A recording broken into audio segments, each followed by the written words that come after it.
Malaysia না আসলে বুঝতামই না প্রবাসীরা আসলে কত কষ্ট করে। শুধু মালয়েশিয়া না, পৃথিবীর যে কোনো দেশেই যে কোনো প্রবাসীরাই হোক, সবাই অনেক কষ্ট করে ইনকাম করে। মালয়েশিয়া এসে এই ব্যাপারগুলো আমার কাছে মনে হয় আমি আরো বেশি ফিল করতে পেরেছি। সো হাই এভরিওয়ান, আসসালামু আলাইকুম। যাই হোক, অনেক পাকনা পাকনা কথা বলে ফেলেছি। গত ভিডিওতে দেখিয়েছি আমার চাচ্চুর বাসায় দাওয়াত খেয়েছি আর বলেছিলাম যে আজকে চাচ্চু আমাদেরকে ঘোরাতে নিয়ে যাবে। তো কোথায় ঘোরাতে নিয়ে যাচ্ছে সেটা নিয়ে থাকছে আজকের ভিডিও। দুপুরে খাওয়া দাওয়া করে আমরা বের হয়ে পড়েছি একটা গাড়ি নিয়ে। আমার চাচ্চু যেহেতু সবসময় কাজ নিয়ে ব্যস্ত থাকে, তো সেজন্য আমার চাচ্চু তেমন কিছু চিনে না। আমার চাচ্চুর এক ফ্রেন্ড ছিল, সেও অনেক বছর যাবত মালয়েশিয়ান প্রবাসী, খুবই ভালো লোক। সে আমাদেরকে নিয়ে বের হয়েছে ঘোরানোর জন্য। এরপর যেখানে ঘুরতে যাব সেখানে আমাদেরকে নিয়ে গিয়েছে, কিন্তু ব্যাড লাক, আমরা ওখানে যাওয়ার পরে জানতে পারি 4টার পরে আর কোনো লোক ঢুকতে দেয় না। এই কথা শোনার পর আমার মনটা ভীষণ খারাপ হয়ে যায়। পরে আমার চাচ্চু আর আমার চাচ্চুর ফ্রেন্ড বলছিল, ঠিক আছে সমস্যা নাই, চলো তোমাদেরকে অন্য আরেকটা জায়গায় নিয়ে যাই।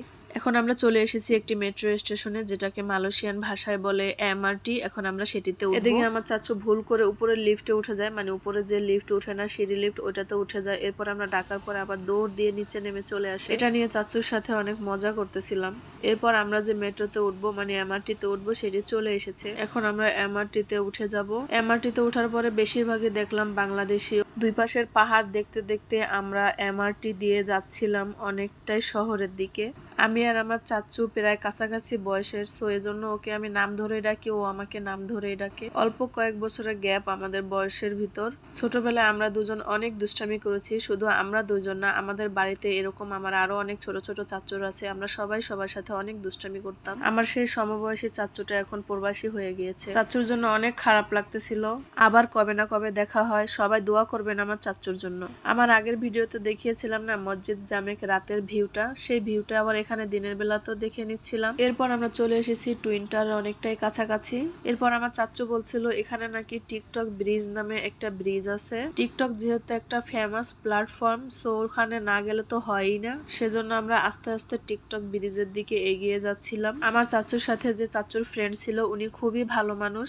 এরপর আমার চাচ্চু আমাদেরকে আম খাওয়ালো, মানে কাঁচা আম। আমি খেতে চাচ্ছিলাম না, আমার চাচ্চু জোর করে আমটা নিয়েছে। বলো, আমটাম খেয়ে এবার ফাইনালি টিকটক ব্রিজ ওই তো সামনে দেখা যাচ্ছে। আর এখানে গুড়ি গুড়ি বৃষ্টি হচ্ছিল।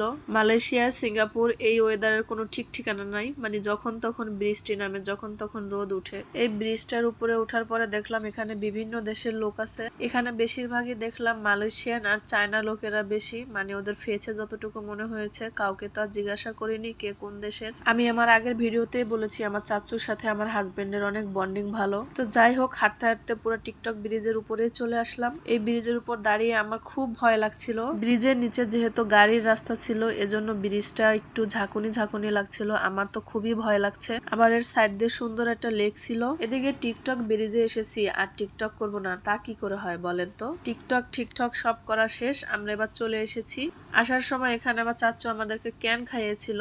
আমি যেহেতু ক্যান তেমন একটা লাইক করি না, আমি ভেবেছিলাম টাইগার টাইপের কিছু একটা হবে। যেহেতু টাইগারের স্মেল আমি নিতে পারি না, সেজন্য আমি নিয়েছিলাম কোল্ড কফি। পরে আমার হাজবেন্ডের ওটার থেকে একটু টেস্ট করে দেখলাম যে ওদেরটাই অনেক মজা ছিল। যাই হোক, দেখা হবে নেক্সট কোনো একটা নতুন ভিডিওতে। সে পর্যন্ত সবাই ভালো থাকেন, সুস্থ থাকেন। আল্লাহ হাফিজ।